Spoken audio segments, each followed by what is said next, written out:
Welcome back to the One Collection channel. Today, I'm going to teach you how to authenticate your PSA slab. Now, I would highly recommend for this, next time you buy a PSA card or before you do, invest. It's just 25 bucks on Amazon right now. You can get a jeweler's here, which is just a big old magnifier. It comes with lights, so you can turn the light on and you can look at your card in excessive detail. In addition to that, you get this table one. This one is extremely important. You lay it flat and can look at your card, but you can also use a black light. This is super duper important. So we're going to go over the label, the slab, the card, the seller, and some other practical concerns. So starting with this label, you want to make sure that the font matches the true font of PSA. So you can either compare it to a slab you have or look up examples online. You won't see different fonts, nothing fancy, anything other than what they use officially on their labels. In addition to that, you'll see these wavy blue lines and the faint PSA logo kind of miraged in between them. Now, if you ever notice that these are blurred or smudged together, it could be evidence of tampering and changing these numbers from a 9 to a 10 or something like that, although I think that would be fairly rare, especially with the price point of cards that I typically shop. You can check these two silver labels. Now, both of these, when put under black light, will not glow like a reflective vest does.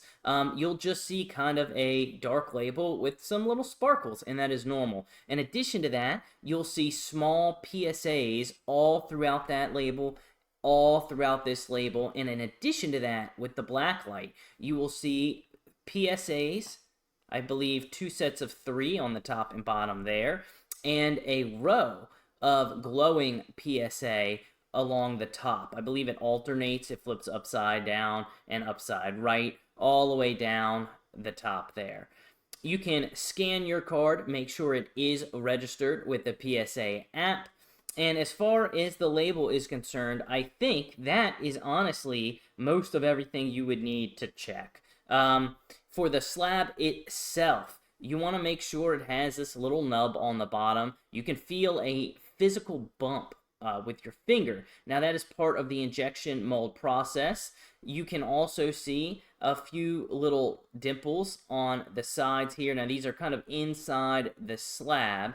I will note the Japanese slabs sometimes have a smoother bottom, and from what I have gathered, the smoother bottom on the Japanese slabs are okay. They just do things differently in Japan.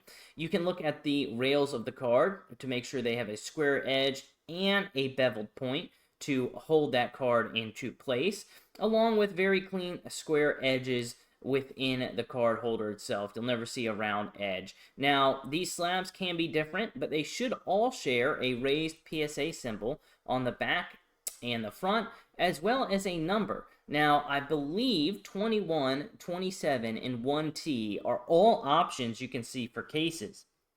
You also want to make sure there's no obvious glue, any obvious breaks, evidence of tampering, something that looks fishy. I think it would jump out to you. If you got a solid slab, the label looks good, the slab looks good, I really think you're in good shape. You got a real card. But the last thing you can check is the card itself. If you've got a nice holographic or a PSA 10, it should match that grade. You can take your jewelers, look over the surface. Are there really clean, pristine edges, or is there a big scratch? You know what I mean? A PSA 10 shouldn't have that. So you do want to check the card itself as well.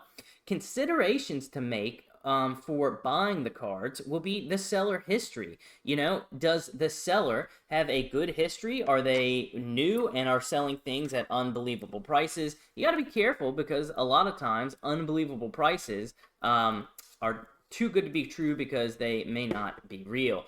Other concerns you might have, what if you just don't know, you're not comfortable? Well, I would recommend buying from multiple sellers. Get a few different PSA slabs. Don't go to the same guy every time or the same seller. Get a few and then hold them up. Compare them, You're unlikely to buy 10 slabs from 10 different reputable sellers and all 10 will be fake. So, spread it out a little bit and just make yourself comfortable in the hobby. In addition to that, you don't have to worry about the card being authentic. If you have a genuine PSA slab, they will guarantee your slab up to $250,000 and $500,000 per person. Now, for me, that is well beyond any budget I would ever have for my slab.